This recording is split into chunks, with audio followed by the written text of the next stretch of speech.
Yasuke, the Black Samurai. The man so famous the new AC game Assassin's Creed Shadows is based off of his life. He went from a slave that couldn't even speak a word of Japanese to a fully fledged samurai. But not just any samurai, oh no. A number 2 and a loyal guard and friend to the shogun. Well, he technically did die before becoming a shogun, being Nobunaga of course, but he was the leader of most of Japan. But how did this all happen? Let's take a closer look, shall we? So the anime kicks off and we got this man drinking and yammering on and on about something, I don't know, it's not important. And then he starts knocking candles over in his anger. Dog, what did those candles even do to you? Nah, you deserve to die. Oh wait, that's foreshadowing. Carrying on, he pours a drink to his second in command, Yasuke, and he's obviously pissed that his slave master, commander, is drinking. Why, you ask? Because most of their forces are wiped out and their shared dream of a unified Japan is out the window. By realizing he can't disobey Oda, he takes the drink and slurps it down. Damn! He drank that shit so fast you would think he's drinking Hennessy. And with that last sip, everything got burnt to the ground and his commander took the easy way out instead of burning alive. Man, he just bought bitch in my opinion. Dog, it's only a little fire. We all know if you're a real one, you're gonna survive that shit easily. And oh, what do you know? Yasuke's still alive due to the fact that if he dies, this anime doesn't exist. And I don't have a video that will hopefully keep me past 30 subscribers. So yeah, Bo is alive and now living in a dingy rusted shack that would probably still cost $5,000 a month if it was located in New York City. So we find out that it's been about 20 years since that incident and Yasuke now lives as a boat rower until about midday where he clocks into his actual job, alcoholism, likely to escape from the traumas of his past. So whilst Yasuke is relaxing, having a drink, this random kid comes out of nowhere and attacks him, but he should have told Lil Bro not to fight the final boss at level 1 because he got embarrassed. And Yasuke, not in the mood for this little man's games, leaves the bar, but this little dipshit can't take a hint and he starts following this man, asking all types of questions. Hey man, why is your hair like that? Why is your skin so dark? You should shower. Where do you come from? Why aren't you working on my farm? Do you like chicken? What about watermelon? Hey kid, shut the fuck up before I raise your mom up and give you a younger sibling. And yes, I like chicken. What of it? So we fast forward a little bit and bro is back in the tavern sipping on Hennessy. And once again, as soon as Yasuke set one foot in the door, this little dipshit tried to sneak him again by jumping him from the roof. Dog, where are your parents? Didn't they teach you it's not okay to attack random people in the street? But anyway, this woman from the bar comes running out and begging Yasuke for help because she heard he was a samurai and she needs protection. Oh, Yasuke, I'm a poor and defenseless lady. I need a big strong man like yourself to help escort me and my daughter upstream to a special doctor or else she'll die.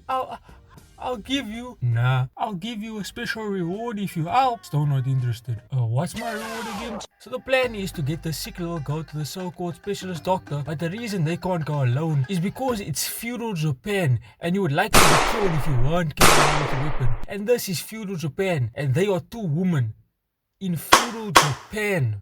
You get what I'm trying to say? So on this boat ride, they suddenly stop as the water around them turns to ice as 4 mercenaries pull up on them, with one of them being a fucking transformer. In feudal Japan.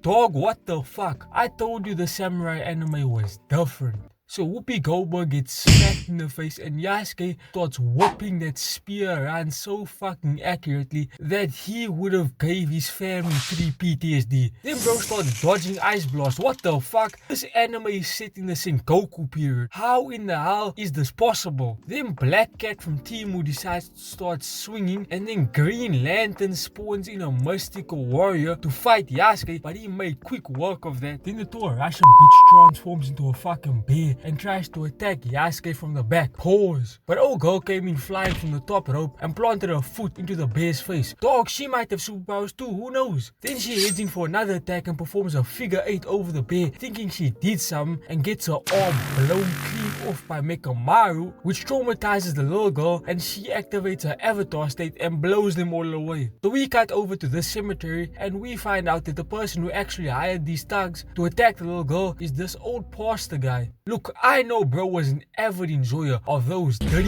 parties, because what the hell do you want with a 9-year-old child? We better get the FBI on this one. They should probably go raid this man's home, you know, to make sure there isn't any baby oil in the vicinity. So Yasuke and the little girl wake up and she runs over to him and he's all like, where's my mom? What happened to her? I don't know, you killed her. So he drags her back to the bar and he's like, we don't even know who this doctor is or where he is. So you just gonna have to go boil Kobe. So we got 1, 2. Man, who's this fucking flamboyant Dr. Animal looking ass?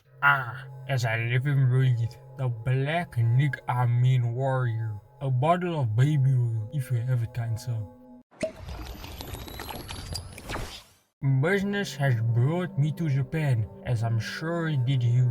I am a servant of the Diddler. He sent me here on a grave mission to save the children.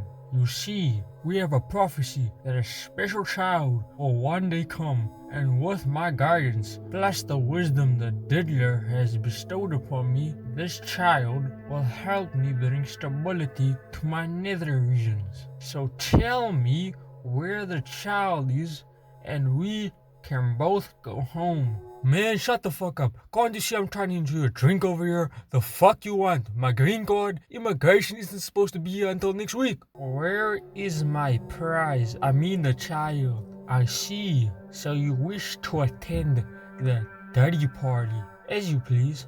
Bring him along. But I need him alive. So Green Lantern throws a second bottle at him and tries to stab him, but Mekamaru blocks it, saying that he needs to be captured alive. So Yasuke starts running to escape the Diddler, but Mekamaru said, "Where are you going?" and dragged his ass back before throwing him into a railing. Need I remind you, this takes place in feudal Japan. So Robot Man shoots a laser at this man, blowing the whole side of the tavern to pieces, and Mansa Muso over here spawns 2 spirits to attack this man Yasuke, but bro dodged both of them and dropped this man with 1 move. Then T Grizzly decided to jump at Yasuke, but he weaved out the way, and then Black Widow decided to jump into the mix. So Yasuke jumps back and starts throwing alcohol at her, and she deflects one of the bottles onto Mekamaru, and he starts going berserk and shooting his white light all over the room, leaving Yasuke to take cover and hit the Freedom Fighter's pose, which gives Black Lightning enough time to subdue him. But Yasuke, not liking being detained, plants his foot into Green Lantern's face, then he whooped that bitch's ass with a chair. Bro really said, if Chris Brown can do it, so can I. Then Masha and the bear tried to attack him and flung him over her head into those green things, blasted this man into the ceiling, and then on his way down, this bitch sidekicked him into the fucking wall. Damn! Bro got hit with a Mortal Kombat level finisher. That shit was a straight fatality. So Yasuke starts coughing up blood and trying to get up, but Uncle Ruckus was having none of that and kicked his ass all the way out of the tavern, landing in front of the dirty disciple. And with that, bro got chained up and dragged away to the dirty dungeon. Hey, I think I see some baby oil in the distance. Yasuke better grit his teeth and start praying. So this old man starts beating the brakes off of Yasuke. Bro really treating him like this is the 1800s. I told you to never run from the cotton, you filthy So after bro's done with the torture, he puts his hand on Yasuke's head, and then these red things start coming out of his fingers and going all inside his skin. Ugh! Nah, that's nasty. Then bro electrocutes Yasuke again. Nah, this is straight evil. You know what? Man, he got so bad that big man Tyrone had enough and threw him off Yasuke. You can never keep a brother down. Amen. So we fast forward a little bit, and the little girl from earlier captured the big girl and the robot and brought them both to the hideout so that everyone can see the ass whooping that is about to unfold.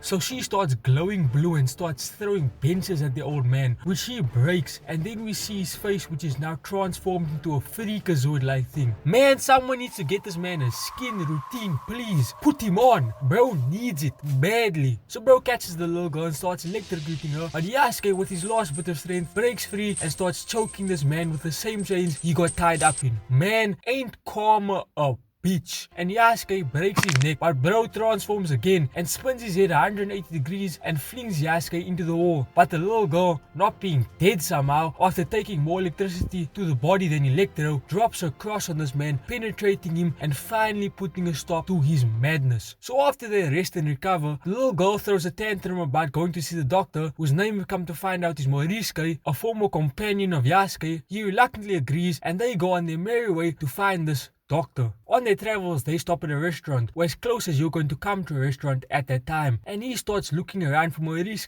blatantly in the open, and wouldn't you know it, this man suspiciously walks out at that exact time. So as they're sitting there, these two goons pull up and drag them up the mountain with bags over their head, but fortunately for them, it was the doctor, Morish, who orchestrated the whole thing in order to keep his location hidden. Nah, they're lucky that was Morish and not some other individual. I mean, the last time a bag was put over my head, I was dragged away against my will, and I ended up in a dimly lit room with baby oil and a black man standing over me claiming to be the diddler. But anyway, Morish starts throwing random objects at the little girl to test her, but she blocks them all and disintegrates a sword before redisintegrating it again. Is that a word? Anyway, big man Morish bows and says that she's the one that will save them all. So fast forward a little bit and she's on the ground fighting a battle in her mindscape with the daimyo for control, so big man Morish has to jump in to save her. And whilst all of this is going on, it's not looking much better outside either. Look at that army, it's like 100 to 1. The daimyo must be both different. So Yasuke charges in and starts swinging, but big man dodging all of his blows. In that heavy ass armor too? Nah, fair fucking play. Give this man a round of applause. Then he sends an overhand right straight into Yasuke's face, sending him flying. And look at the soldiers. I know bro right there is shitting bricks.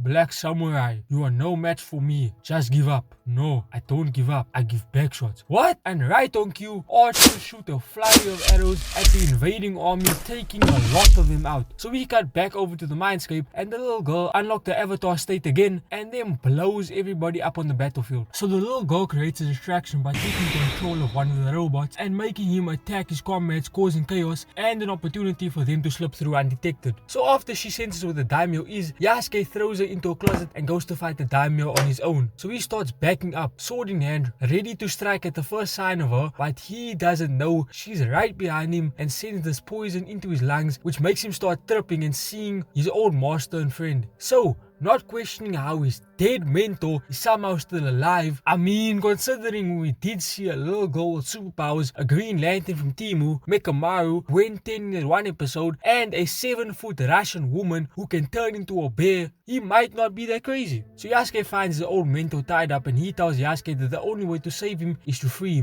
him. That's pretty suspicious if you ask me, but carry on, nevertheless.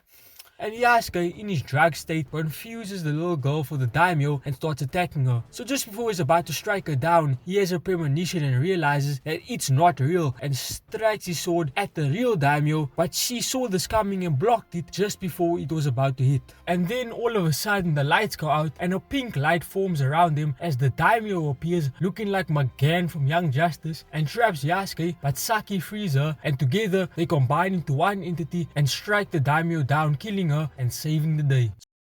So it turns out she repelled it and captures Saki and shoots a hollow purple at her, but Yasuke jumps in the way, taking the brunt of that attack. Then he gets impaled by a finger, and Saki, seeing this, probably getting PTSD, hits her final transformation and turns everything around him to dust, saving the day and freeing the world from the daimyo. Yeah, so that was different. So do y'all have any recommendations for me to watch? Just let me know in the comments below. And please guys, for me, hit the subscribe button and the bell notification, as well as the like button if you enjoyed this video. Thank you. Peace.